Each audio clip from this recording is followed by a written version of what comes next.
Myles, welcome to Cork. Thank you. And could you tell us a bit about your own background? Yes, I've got a kind of career in development and diplomacy. I started off working for what used to be called the Ministry of Overseas Development in the UK. Okay. That became rolled into the Foreign Office, became the Overseas Development Administration. And so I've had a career, both in London and overseas. I was in Nairobi for some years. I was at the World Bank in Washington for a bit. And then I moved across to the Foreign Office. I became ambassador in Ethiopia. I came back from that and ran something called the Commission for Africa, which Tony Blair chaired. Okay. And for the last 6 or 7 years or so, I decided to branch out and develop a bit of a portfolio, which includes being a visiting professor of international relations at the Open University. Okay, very good. And can you tell us a bit about why you're in UCC today? Well, first of all, to visit, because I've never been here before, and it's fantastic to have this this first occasion to come here. So thank you for asking. Very welcome. Me. Thank you.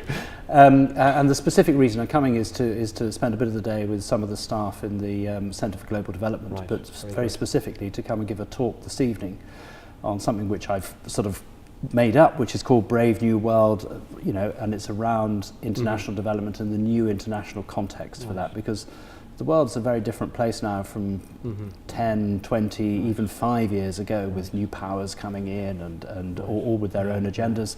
And trying to unpick some of that complexity is what I'll be trying to do a bit tonight. Okay. Can you tell us a little bit about something you mentioned there, Still in Our Common Interest, the report you were involved in? Absolutely. Well, after I finished in Ethiopia, I came back to London to run the secretariat for something called the Commission for Africa, which was set up by Tony Blair at the beginning of 2004, actually with a lot of prodding from an Irishman, Bob Geldof. And we spent about 18 months writing a report, doing a lot of analysis, which fed in then to the Gleneagles Summit in 2005. And there was, as you remember, a long communique on Africa in that. And that was a very exciting period because it coincided with the Make Poverty History campaign. So the Make Poverty History campaign was, as it were, the public face of this. And we did a lot of the intellectual underpinning of that in the Commission for Africa stuff. So we looked at Africa and said, what are the issues, what are the challenges? And our broad conclusion was that Africa is actually doing much better than people perceive it to be doing. Which is a really important point in the wider political and economic arena. It's a very important point, and I'm afraid Africa still gets sort of scarred by the fact people remember it from 20, 30 years ago. I mean, as a former ambassador in Ethiopia, I keep getting questions about and are the children all still hungry, and are they still got flies crawling around them? And of course, Ethiopia's now got the 3rd fastest growing economy in the world. So after the 2005 report, we did a follow-up report in 2010. The 2005 report was called Our Common Interest, and we did one in 2010 called Still Our Common Interest, and we followed up on what had happened over the last 5 years. And again, it was a broadly positive picture. And we're now thinking about how we carry that work forward, over the next 5 years. You mentioned the Still in Our Common Interest report. Could you talk a bit about its current status now? So it was Still in Our Common Interest was published in 2010. 2012 now. How do you see that 2 years on? Well, I think there are a couple of big events coming up now that everyone is interested in international development in the UK particularly is thinking about.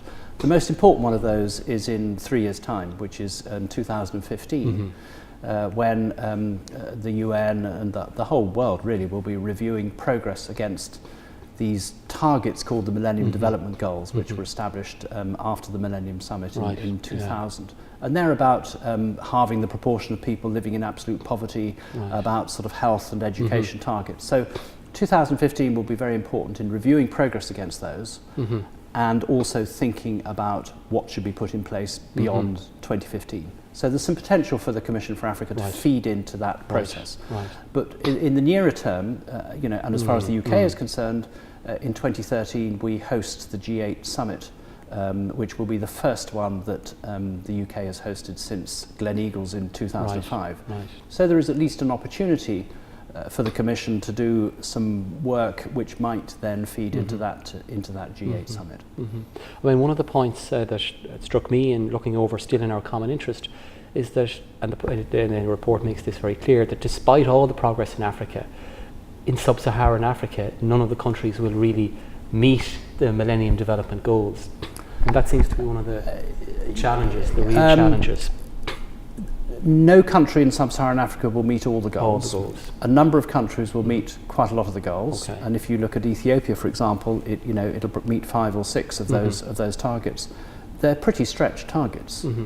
Halving the proportion of people living in absolute poverty, for example, is a stretched target, especially when we've had, a global economic crisis over the last 3 or 4 years, when population growth means that it's actually quite difficult, even if you've got a growing economy, to keep pace with that. So the world has done rather better than might be perceived, and the world as a whole will meet that overall target of halving the proportion of people living in absolute poverty. Now, over a 15-year period, that's a pretty significant achievement. Much of it driven, it's true, by China and India and their very rapid economic growth. But nevertheless, Africa's made pretty good progress against them. Yeah, and in a way, the way you put it there, in a sense, makes that almost sound like it's an untold story. It is an untold story, and I think perceptions of Africa are very out of date. Particularly, there are still images of, everybody assumes that aid money is going to be going into the pockets of corrupt dictators and all that sort of thing. Well, actually, there aren't very many corrupt dictators left in Africa. There are rules in place now which means that money doesn't get sorted away into Swiss bank accounts, etc., etc. It is a good and a very positive story, but the problem is that, good news is not news as far as the media is concerned.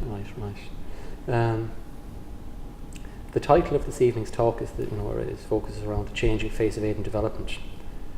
What are the 2 or 3 key ideas? I mean, maybe you've talked about some of them already, but what do you see as the 2 or 3 key ideas for the session this evening? Well, I think I think that aid and development are often confused. You assume that international development means international aid. Aid is an important part of that package, but it becomes decreasingly important as countries grow economically, as their political systems become more stable, and as they're able to stand on their own feet and manage things. So aid can still have a really important role to play, and it's very important that that's done as transparently and accountably as possible. But there are other things too that affect the international development of countries.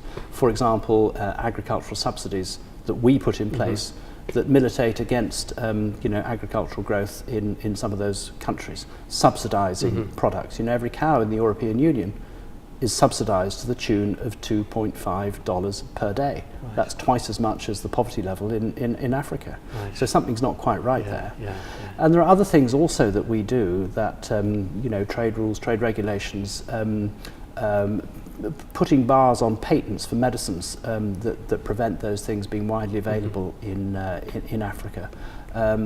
Putting rules in place that prevent investment going into Africa. These are all things that we can do which are about those countries' development, but are not specifically related to aid. Okay, very good. Thank you. One other thing that struck me here now, in thinking about many of the points you've made and thinking about our own Centre for Global Development, which was launched last year, is that the role of universities with regard to aid and development has changed over the last number of years. Could you say a bit about your own thoughts on what role universities can play, might play, ought to play in that arena? Let me go back to the point I made about the Millennium Development Goals, which are essentially around health and education, but they're essentially around basic health and primary education. And one of the kind of unfortunate consequences of that is that, particularly on the education sector, insufficient attention has been paid to secondary, tertiary, vocational, technical training and partnerships. So I've always been an advocate of putting systems in place which will help to develop those partnerships. And capacity. When we talk about governance, it's essentially about 2 things. First of all, it's anti-corruption, or all that sort of stuff, but it's not just about that. It's also about giving countries capacity to do things and to manage things for themselves. And so that whole capacity building agenda is a really important one, and I think that relationships between colleges, universities, etc., have a significant role to play in helping to develop that capacity. And one other thing too, this is not a one-way process, it's absolutely a 2-way process. One of the great things that I've seen is doctors and nurses, for example, going to a developing country to spend a few weeks there helping out and coming back and saying, how do they manage with what they've got? They are fantastic. And it's that kind of 2-way learning process that is really powerful for me. Okay, very good. Okay, thank you very much for your time, and we look forward to hearing you later today. Great pleasure.